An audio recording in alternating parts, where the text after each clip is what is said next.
Hi guys, Nadia here again. I'm about to do another reading from the Truth Scriptures to Anak, and tonight we're up to Barashiyt, sign name Genesis chapter 26.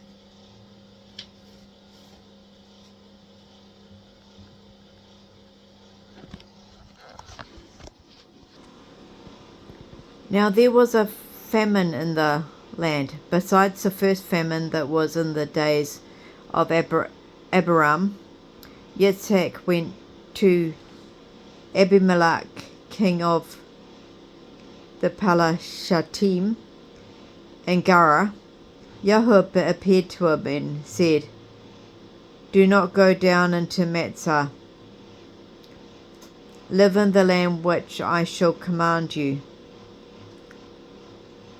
Travel and live in this land, and I shall be with you, and shall favor you. I shall give all these lands to you and your seed, and I shall establish the oath which I swore to Abraham, your father. I shall multiply your seed as the stars of heaven, and shall give your seed all these lands. And in your seed shall all the nations of the earth be favored.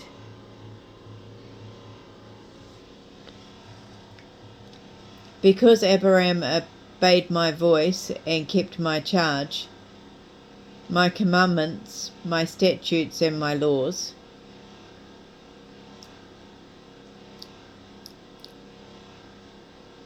so Yitzhak moved to Gerar. When the men of that place asked him about his wife, he said, "She is my sister," because he feared to say, "my wife," because he said, "The men of that place would slaughter me for Rebekah, because she is very beautiful." It came to be, when he had been there a long time, that Abimelech, king of Barashiyt, looked out the window and saw Yitzhak playing with his wife Rebekah.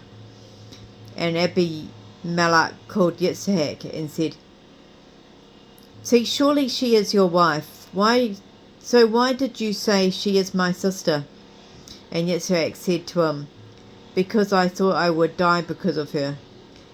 Abimelech said, "What is this you have done? One of the people could have easily slept with your wife, and you would have brought guilt upon us." Then Abimelech commanded all the people, saying, "Anyone who touches this man or his wife will surely be put to death." So Yitzhak sowed in that land, and in that same year reaped 100-fold. And Yahweh baruch him. He grew great and continued to grow more and more until he became very great. He owned flocks and herds and had a great household. However, the Barashiyt envied him. So the Barashiyt stopped up all the wells which his father's servants had dug in the days of Abraham, by filling them with dirt. Abimelech said to Yitzhak, "Go away from us, for you are much mightier than we are." So Yitzhak left that place and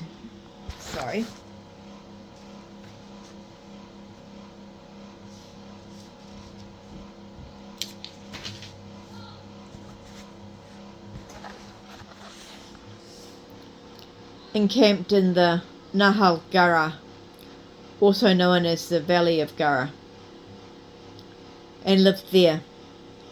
Then Yitzhak dug the wells of water again, which they had dug in the days of Abraham, his father, because the Barashiyt had stopped them up after the death of Abraham. And he called the names of the wells after the names by which his father had called them. Yitzhak's servants dug in the valley and found a well of spring water there.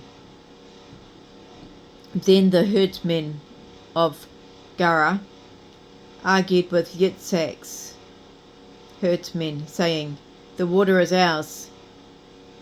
And he called the name of the well Eshek, because they argued with him. So they dug another well, and they argued over that one also. And he called the name of it Shatana. He left from there and dug another well, but they did not argue over that one. He called the name of that one Rahabit. He said, "Now Yahuwah has made room for us, and we will be fruitful in the land." Then he went up from there to Barashiyt. Yahuwah appeared to him that same night and said, "I am the Eloah of Abraham your father. Fear not, for I am with you, and shall Baruch you, and multiply your seed for the sake of my servant Abraham." He built an altar there, and called on the name of Yahuwah, and pitched his tent there. Yitzhak's servants also dug another well there.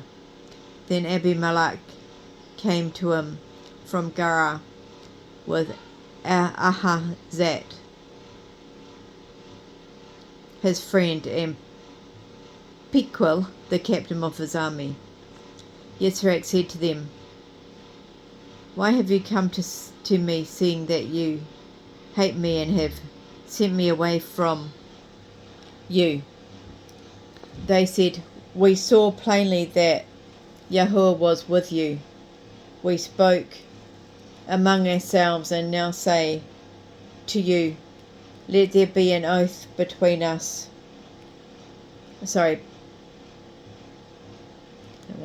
Between you and us, and let us make a covenant with you, that you will not hurt us, as we have not touched you, as we have done nothing but good to you, and have sent you away in peace. You are now favoured by Yahuwah. So Yitzhak made them a feast, and they ate and drank. And they rose up early in the morning and swore an oath between each other. Then Yitzhak sent them on their way, and they departed from him in peace. It came to be during that same day that Yitzhak's servants came and told him about the well which they had dug. They said to him, "We have found water." He called the well Shibah. Therefore the name of the city is Barashiyt to this day. When Ashu was 40 years old, he took for his wife Yehudit, the daughter of Bari the Hatti, and Bashemat, the daughter of Elon the Hatti. However, they had bitterness of spirit towards Yitzhak and Rebekah.